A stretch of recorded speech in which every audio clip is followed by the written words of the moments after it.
इस मॉड्यूल में हम कंटिन्यू करेंगे अपने लिमिट्स के टॉपिक को। अगर मैं क्विकली आपको रिव्यू दूं कि हम अभी तक क्या पढ़ा है, हमने फंक्शंस पढ़े। अच्छा, फंक्शंस में जो है वो आपको अगर कोई फंक्शन दिया जाए y equals to X plus two और आपसे कहा जाए कि x इक्वल्स टू वन पे फंक्शन को इवेलुएट करें, तो आप उसमें वन पुट करेंगे और आपके पास जैसे आंसर थ्री आ जाएगा। लिमिट्स जब हमने स्टार्ट की उन फंक्शन के ऊपर अप्लाई की, उसका मतलब ये था कि आप अगर x जो है वो किसी नंबर की तरफ अप्रोच कर रहा है, x is not equal to one, इस एग्जांपल के केस में x वन की तरफ अप्रोच कर रहा है, चाहे लेफ्ट साइड से करे वन के, चाहे वन से बिगर नंबर्स की तरफ से करे, तो आपका जो y है वो किस नंबर को अप्रोच करता है। तो ये आपको एक डिफरेंस दिया था, हमने क्लियर किया था कि फंक्शन की इवैल्यूएशन में और लिमिट्स में क्या फ़र्क है। तो लिमिट को इन जनरल हमने ऐसे डिफ़ाइन किया था कि अगर x जो है वो किसी नंबर की तरफ अप्रोच करे, तो f ऑफ x किस नंबर की तरफ अप्रोच करेगा, ये हम लिमिट्स में चेक करते हैं। इसमें हमने डिफरेंट तरह से पहले उसको समझा कि लिमिट्स जो हैं वो क्या होती हैं। हमने उनको ग्राफ्स की मदद से भी जो है वो लिमिट्स निकालने की ट्राई की, और फिर हमने टेबल्स की तरफ भी हमने थोड़ा टाइम उसको लगाया कि हमें टेबल से जो है वो कोई लिमिट इवैल्यूएट करना आ जाए। जैसे अगर आपने x अप्रोचिंग टू 2 की तरफ जाना है, तो आप 2 की तरफ 1 की तरफ से भी आ सकते हैं, 1.9 1.99, और 2 के राइट साइड से भी आ सकते हैं, 2.1 2.01। उसके बाद फिर हमने अलजेब्राइक जो वेज थे लिमिट्स को सॉल्व करने के, वो देखना शुरू किए। आपने लिमिट लॉज देखे कि अगर सम हो या मल्टीप्लिकेशन हो तो किस तरह से जो है वो लिमिट डिस्ट्रीब्यूट होती है। हमने ये भी देखा कि अगर पॉलिनॉमियल फंक्शंस हैं, तो वो क्योंकि थ्रू आउट रियल नंबर्स वो आपके पास कंटिन्यूस रहते हैं, उनमें कोई इशू नहीं आता, तो लिमिट इवैल्यूएट करना ऐसे ही है जैसे आप उसमें x की वैल्यू को सब्स्टिट्यूट कर दें। फिर हमने रैशनल फंक्शंस में ये देखा कि अगर रैशनल फंक्शंस, क्योंकि उनमें फ्रैक्शंस हैं और बॉटम पे ज़ीरो नहीं आता, अगर वो जो x की वैल्यू जिस नंबर को अप्रोच कर रही है, तो रैशनल फंक्शंस में भी आपकी लिमिट डायरेक्टली निकल आती है सब्स्टिट्यूशन करने से।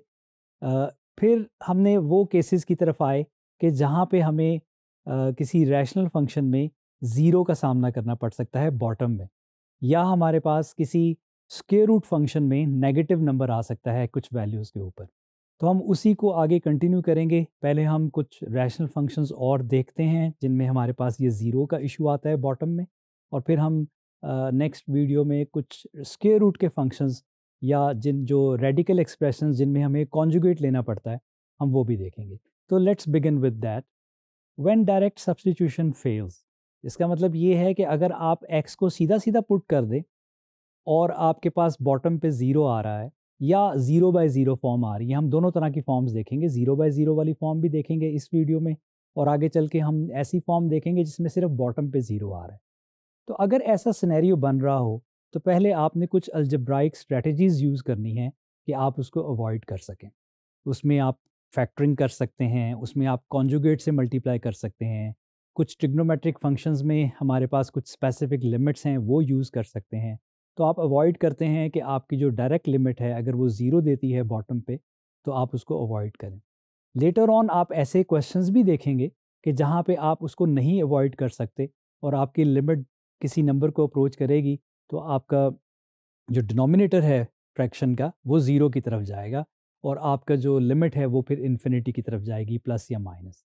तो let's begin with this scenario. अगर हमारे पास एक फंक्शन है एफ ऑफ एक्स, उसको अगर हम लिमिट एक्स अप्रोचिंग टू ए वो ज़ीरो की तरफ जा रहा है, और हमारे पास एक और फंक्शन है जी ऑफ एक्स, उसमें भी X approaching to a zero की तरफ जा रहा है, तो उस केस में अगर हमारे पास इनका एक रैशनल फंक्शन है F of x over ji of X, तो वो हमें ज़ीरो बाय ज़ीरो फॉर्म देगा। और इसको हम पहले अलजेब्राइक स्ट्रेटजीज़ के ज़रिए अवॉइड करेंगे कि हम इस फॉर्म में स्पेशली जो बॉटम पे ज़ीरो है उसको अवॉइड कर सकें। तो स्ट्रेटजी क्या होगी कि replace f of x over ji of x by an equivalent function near a for x not equal to A.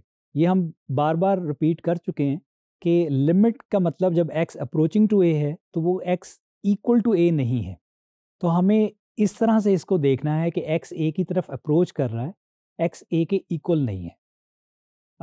Tools इसमें क्या हम यूज़ कर सकते हैं, हमारे पास फैक्टरिंग का टूल हो सकता है जो हमने इस वीडियो में देखना है, और जब हम फैक्टर करते हैं तो कुछ कॉमन फैक्टर्स हमारे पास कैंसिल भी हो सकते हैं, तो वो हम कैंसिल करेंगे और देखेंगे कि अगर हमारे पास जो प्रॉब्लमेटिक टर्म है जो कि नीचे बॉटम पे ज़ीरो कर रही है वो मोस्ट लाइकली कैंसिल हो जाए और हमारा वो जो इशू है बॉटम के ज़ीरो का वो रिजॉल्व हो जाए।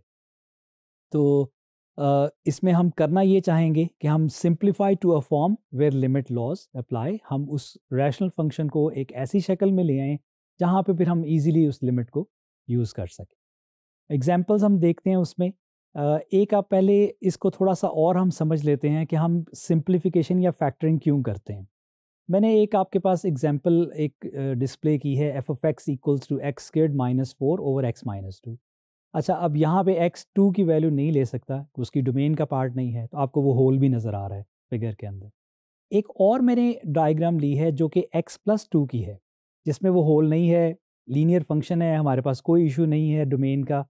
अब ये दोनों फंक्शंस तब इक्वलेंट फंक्शंस बन जाते हैं अगर हम x इक्वल टू 2 की बात नहीं करेंगे, क्योंकि x इक्वल टू 2 पे इशू है, इन दोनों के दरमियान फ़र्क आ रहा है, एक जगह पे वो कंटिन्यूस है और एक जगह पे होल है।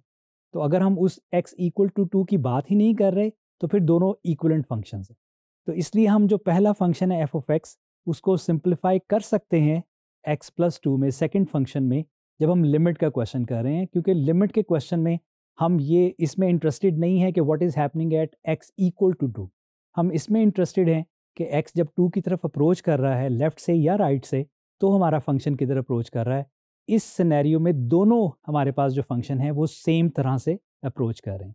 इसलिए मैंने इसको यहाँ पे ऐसे लिखा कि जो फंक्शन पहला वाला है F of x equals to, उसमें अगर आप इसको कैंसिल कर लें तो x माइनस टू का फैक्टर x माइनस टू से कैंसिल हो जाता है। और जो दूसरा फंक्शन है g of x equals to x+2, they are equivalent for all values of x other than 2। अब हम इसमें कुछ एग्जांपल्स देखते हैं फैक्टरिंग की। हमारे पास ये पहली एग्जांपल है X squared minus four x upon एक आपके पास क्वाड्रेटिक पॉलिनोमियल है। फैक्टरिंग आप पढ़ आए हैं, आपने इन दोनों को फैक्टर करना है। मैंने इस स्टेप में जो है वो न्यूमरेटर और डिनोमिनेटर दोनों को फैक्टर किया और यहाँ पे आपको एक कॉमन फैक्टर नज़र आ रहा है एक्स माइनस फोर का, we can easily cancel that. अच्छा, ये एक्स माइनस फोर का जो फैक्टर था बॉटम में, यही प्रॉब्लमेटिक था, क्योंकि जो लिमिट है एक्स अप्रोचिंग टू फोर वो इस बॉटम वाले एक्स माइनस फोर को ज़ीरो की तरफ ले जा रही थी और हमारे लिए इशू बन रहा था। लेकिन फैक्टरिंग से हमारा ये इशू रिजॉल्व हो गया, क्योंकि जब हमने इसको कैंसिल किया तो अब हमारे पास जो एक्सप्रेशन है उसमें हमें लिमिट हम अप्लाई करेंगे तो उससे हमें बॉटम पे कोई ज़ीरो नहीं मिलता। तो अब ये स्ट्रेट अवे आपके पास उसी तरह ही है जैसे आप सब्सटीट्यूट कर दें एक्स को फोर और आपके पास ये आंसर आ जाता है। एक और एग्जाम्पल हम इसके अंदर देखते हैं। अगेन हमारे पास टॉप पे जो है वो एक क्वाड्रेटिक पॉलिनोमियल है, नीचे हमारे पास एक और क्वाड्रेटिक पॉलिनोमियल है X squared minus nine. We can factor it. बिल्कुल सेम एग्जांपल है, हमने जो न्यूमरेटर है उसको भी फैक्टर कर लिया, डिनोमिनेटर को भी फैक्टर कर लिया। प्रॉब्लमेटिक जो टर्म थी यहाँ पे, जो प्रॉब्लम क्रिएट कर रही थी वो x+3 था, क्योंकि वो x अप्रोचिंग टू -3 उस पर ज़ीरो हो जाता है। लेकिन इस फैक्टरिंग के बाद वो कैंसिल हो गया and we are left with a term कि जिसमें अब हमें लिमिट का कोई इशू नहीं आ रहा and we will straight away substitute the limit. आपने इन एग्जांपल्स में ये देख रहे हैं कि अगर हम सीधा सीधा लिमिट को पुट कर देते तो हमारे पास 0/0 फॉर्म बन रही थी। तो आपने ये मिस्टेक नहीं करनी कि आपके पास एक क्वेश्चन है, आप स्ट्रेट अवे लिमिट पुट कर दें, चाहे उसका आंसर 0/0 आ रहा है और आप 0/0 हमें आंसर में दे दें। आपने उसमें लाजमी अलजेब्राइक स्ट्रेटजीज़ को पहले एग्जॉस्ट करना है, जितनी भी आप पढ़ें उनको यूज़ करें कि हम बॉटम पे ज़ीरो को अवॉइड कर सकें। हमने इसको सिंप्लीफाई कर लिया फर्दर और हमारे पास इसका आंसर 1/3 आ गया। इसमें जो कॉमन इश्यूज आते हैं जिनका आपने ध्यान रखना है वो ये हैं कि do not cancel terms across plus और माइनस। एक x+3 की टर्म एक x+3 की टर्म के साथ कैंसिल होगी अगर वो डिवाइड हो रही हैं एक दूसरे के साथ। इसी तरह से हमारे पास always state for x not equal to a, क्योंकि जब आप किसी भी जो रैशनल फंक्शन है उसका इक्वलेंट फंक्शन लिखते हैं तो वो उसको आप इसीलिए सिंप्लीफाई करते हैं क्योंकि हम x not equal to a की बात कर रहे हैं। जहाँ पे आप आगे चल के देखेंगे कि अगर हमने फंक्शन को इवेल्युएट करना है उस नंबर के ऊपर, फॉर एग्जांपल इस केस में x इक्वल टू a के ऊपर, तो वहाँ पे फिर हम ये देखने के लिए कि फंक्शन यहाँ पे एग्जिस्ट करता है या नहीं, हम उसको सिंप्लीफाई नहीं कर सकते अगर बॉटम में जो है वो आपके पास एक ऐसा फैक्टर है जो ज़ीरो हो रहा है। ये आपको डिफरेंस थोड़ा क्लियर होगा जब हम आगे चल के कंटिन्यूटी को पढ़ेंगे। आफ्टर सिंप्लीफिकेशन जैसे ही सिंप्लीफिकेशन हो जाए, आप अपने फिर जो स्टैंडर्ड लिमिट लॉज हैं प्लस के, माइनस के, पावर के, वो आप यूज़ कर सकते हैं, सब्स्टिट्यूशन कर सकते हैं, and then you can get your answer.